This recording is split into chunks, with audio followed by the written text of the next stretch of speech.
10 நாட்கள் உடலை வாங்க மறுத்த குடும்பம். இறுதியில் மாணவி கொலை வழக்கில் இரட்டை தூக்கு தண்டனை.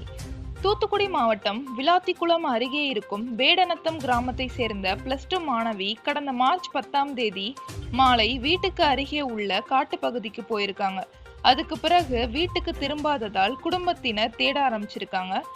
அடுத்த நாள் அந்த மாணவி காட்டுப்பகுதியில் பாலியல் வன்கொடுமை செய்யப்பட்டு உடலில் பல காயங்களுடன் கொடூரமான நிலையில் கொலை செய்யப்பட்ட நிலையில் சடலமாக கிடைத்தது தெரிய வந்தது. இந்த சம்பவம் தமிழகம் முழுக்க அதிர்ச்சியை ஏற்படுத்தியது. தகவல் கிடைத்ததும் போலீசார் சம்பவ இடத்துக்கு வந்து மாணவியின் உடலை கைப்பற்றி தூத்துக்குடி அரசு மருத்துவமனைக்கு அனுப்பியிருக்காங்க. இந்த நிலையில் கொடூர சம்பவத்துக்கு எதிராக வேடநத்தம் கிராம மக்கள் கடும் கோபத்தில் தூத்துக்குடி மதுரை தேசிய நெடுஞ்சாலையிலும் தூத்துக்குடி ராமேஸ்வரம் சாலையிலும் 12 மணி நேரத்துக்கு மேலாக சாலை மறியல் போராட்டத்தில் ஈடுபட்டு இருக்காங்க. மேலும் முன்னாடியே புகார் கொடுத்தும் போலீசார் நடவடிக்கை எடுக்கலன்னு குற்றச்சாட்டு எழுந்ததால் அனைத்து மகளிர் காவல் நிலைய இன்ஸ்பெக்டர்களையும் சஸ்பெண்ட் செய்திருக்காங்க.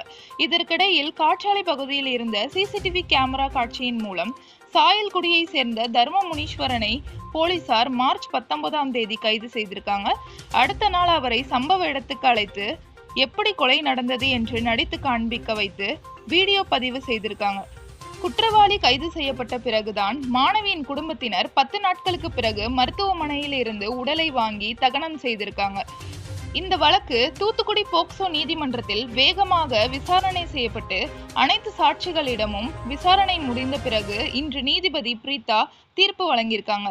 அதில் மாணவியை பாலியல் வன்கொடுமை செய்து கொலை செய்த குற்றத்திற்காக தர்மமுனீஸ்வரனுக்கு இரட்டை தூக்கு தண்டனை விதித்து தூத்துக்குடி போக்சோ நீதிமன்றம் அதிரடி தீர்ப்பு வழங்கியுள்ளது.